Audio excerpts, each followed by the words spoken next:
समाज को एतिकी कहबी जे ग्रह अछंती जी जो भली कर्म करिवो सेही भली फल पाइबो।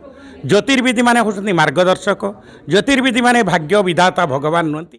पति पत्नी है, उनकी शादी की 10 साल 12 साल हो गया, बच्चे नहीं होते हैं। डॉक्टर के यहाँ जाते हैं, डॉक्टर कहते हैं कि नहीं आपको दोनों में कोई प्रॉब्लम नहीं है। तो जब प्रॉब्लम नहीं है बच्चे क्यों नहीं होते?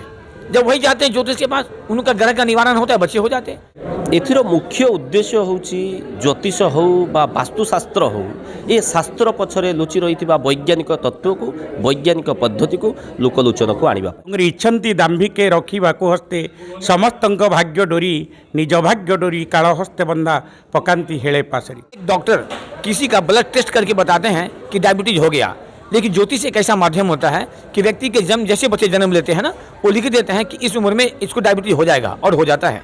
ज्योतिष भूल हो पारती, ज्योतिष शास्त्र भूल नुह। व्यक्तिटीए जन्म हेले तार कर्म फल को लेकिन से जन्म होता है।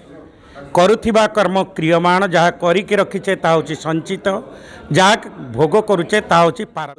मैं तो इतना सूक्ष्म खबर के माध्यम से बताना चाहूँगा। जी, मेरा नाम आचार्य शिवानंद हुआ और मैं बेसिकली नोएडा से हूँ, दिल्ली नोएडा से। और मैं इतना कहना चाहूँगा आपके इसके माध्यम से कि जो भी ये कार्यक्रम हुआ है, दूसरा कार्यक्रम है, बहुत ही बढ़िया रहा। इससे क्या होता है कि ज्योतिषों में एक दूसरे के प्रति ज्ञान का आदान प्रदान भी होता है। और मैं आपके चैनल के माध्यम से इतना मैं बस कह दूं कि हर व्यक्ति के लिए रोटी कपड़ा और मकान की तरह इसकी आवश्यकता है। ये व्यक्ति का भविष्य नहीं बताता, ये व्यक्ति की एक बीमारी कोई फाइंड कर देता है।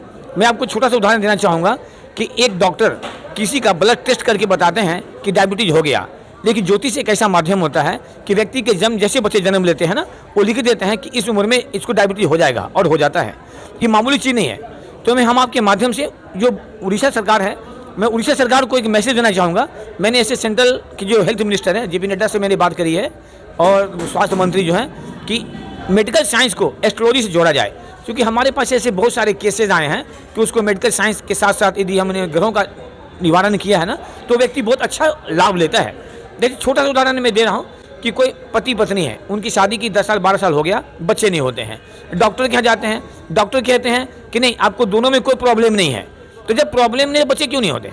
जब वही जाते हैं ज्योतिष के पास, उनका ग्रह का निवारण होता है, बच्चे हो जाते हैं। तो मैं ये नहीं कहता कि मेडिकल साइंस की आवश्यकता नहीं है, मेडिकल साइंस के बिना हम जी नहीं सकते, लेकिन मेडिकल साइंस को यदि एस्ट्रोलॉजिकल साइंस से जोड़ दिया जाए, इसका भी तो सहारा लिया जाए ना, तो व्यक्ति को आशातीत लाभ मिल सकता है। तो मैं आपके माध्यम से फिर कहना चाहूँगा भुवनेश्वर के उड़ीसा सरकार को कि थोड़ा सा इस पर ध्यान दें और मेडिकल साइंस में इसका भी थोड़ा सपोर्ट लेने का प्रयास करें। जिस तरह से मेडिसिन हम लेते हैं तो हमारा बीमारी कंट्रोल होता है, उसी तरह से जेम्स थेरेपी भी होता है कि जेम्स के द्वारा हम हर बीमारी को और हर व्यक्ति की समस्याओं को हम समाधान करने का प्रयास करते हैं। और ये कार्यक्रम आज का बहुत ही अच्छा रहा, सफल रहा। मैं बहुत शुक्रगुजार हूँ और मैं अपने आप को बहुत भाग्यशाली समझता कि भगवान जगन्नाथ की धरती पर आज मुझे पधारने का अवसर मिला है। जय जगन्नाथ। जय जगन्नाथ। मु ज्योतिर्विद डॉक्टर निरंजन महापात्र। आपण ये जो देखुंत जो सेमिनार चली ये हूँ महर्षि पराशर आस्ट्रो वास्तु वेद कर्मकांड जो मैंने करें एक कॉन्फ्रेंस चली। आज आरंभ होती 3 तारीख 4 तारीख 2 दिन धरी ये सम्मेलन चलो।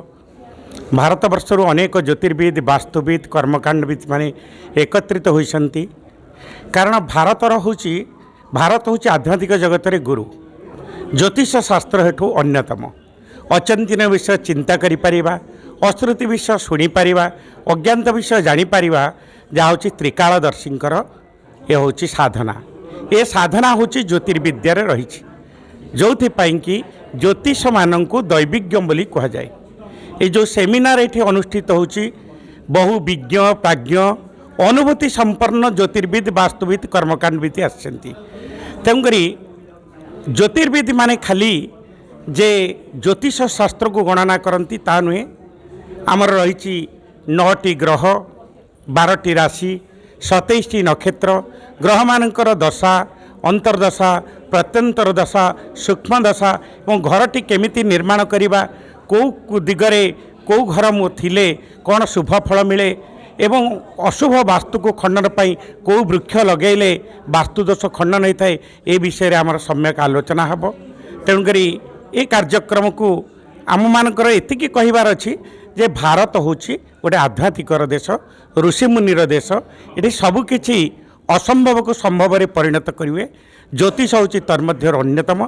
तेणुकर आमर ये जो प्रयास चली ये जो आपण द्वितीय पराशर ज्योतिष वास्तु कर्मकांड सम्मिलन होची यार उद्योक्ता होती मोर अनुज भ्राता पंडित डॉक्टर दीपकाचार्य ता सहित अच्छा श्रीधर महांती एवं मो पाखे अच्छा चिन्मय महांती एमती बहु प्राज्ञ विज्ञ ज्योतिर्विद वास्तुविद माने उपस्थित रही एक उद्घाटन करते पूज्यपाद गुरुजी सदाशिव केंद्रीय परिसर प्रभात कुमार महापात्र एवं थिले प्रज्ञानंद महाराज थिले विभिन्न प्रकार ज्ञानी गुणी थिले जो मानकर करकमल ए प्रथम पर्यायर उद्घाटन हो जाइए। पराशर होती जड़े ज्योतिष शास्त्र विशारद पराशर होती आप जानी व्यासंकर बापांकर नाँ हूँ पराशर। तेणुक ये ज्योतिष शास्त्र अनेक प्रकार अच्छी जेमिनी एस्ट्रोलोजी अच्छी कृष्णमूर्ति पद्धति अच्छी पराशर पद्धति अच्छी अनेक पद्धति अच्छी मुंडन ज्योतिर्विद्य अच्छी ज्योतिष शास्त्र अनेक गवेषणा रही जहाँ भितर पराशर होती अन्य व्यक्तिटे जन्म हेले तार कर्मफल को लेकिन से जन्म होता है करुथिबा कर्म क्रियमाण जहाँ करिके रखीचे ता होची संचित जहाँ भोग करुचे ता होची प्रारब्ध। तेणुक करुथिबा कर्म को जदि आमे सचेतन अवस्था करिबा आमे जदि पर उपकार करिबा आमे जदि दया क्षमा सहनशीलता एगुड़िक रखा ताहले निश्चित मात्रा ग्रह दोषरू मुक्ति पाइबा ग्रहाधीन देवता तेणुकर इच्छन्ति दाम्भिके रखा हस्ते समस्त भाग्य डोरी निज भाग्य डोरी काल हस्ते बंदा पकांती हेले पासरी। समाज को एतिकी कहबी जे ग्रह अच्छन्ति जे जो भली कर्म करिवो सेही भली फल पाइबो।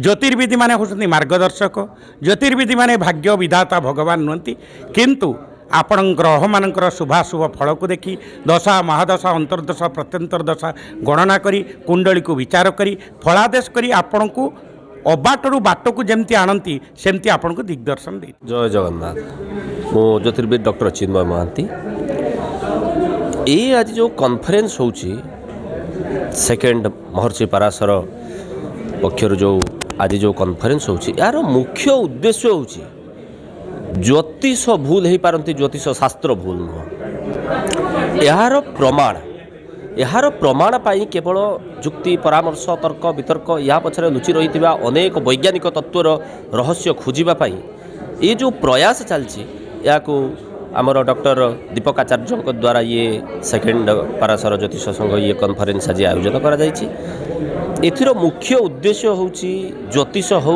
बा वास्तुशास्त्र हो ये शास्त्र पछरे लुचि रही वैज्ञानिक तत्व को वैज्ञानिक पद्धति को लोकलोचन को आनिबा पाई ज्योतिष मानक पाई बा ज्योतिष शास्त्र पाई जो वाद विवाद तर्क वितर्क इत्यादि रही ताहा निर्भुल भाव रे एकदम ठीक बोली प्रमाण करने को ये हूँ गोटे प्रयास। तेणु एथिपाई देश विदेश विभिन्न स्थान आमर ज्योतिष माने सब ज्योतिष वास्तुविद कर्मकांड विशारद इत्यादि एकत्रित हो ये कार्यक्रम को साफल्यमंडित करने को चेष्टा करुचु जे ये कौन अंधविश्वास नुह या पछरे भरपूर विज्ञान लुचि रही संपूर्ण वैज्ञानिक तत्व पर आधारित। जय जगन्नाथ।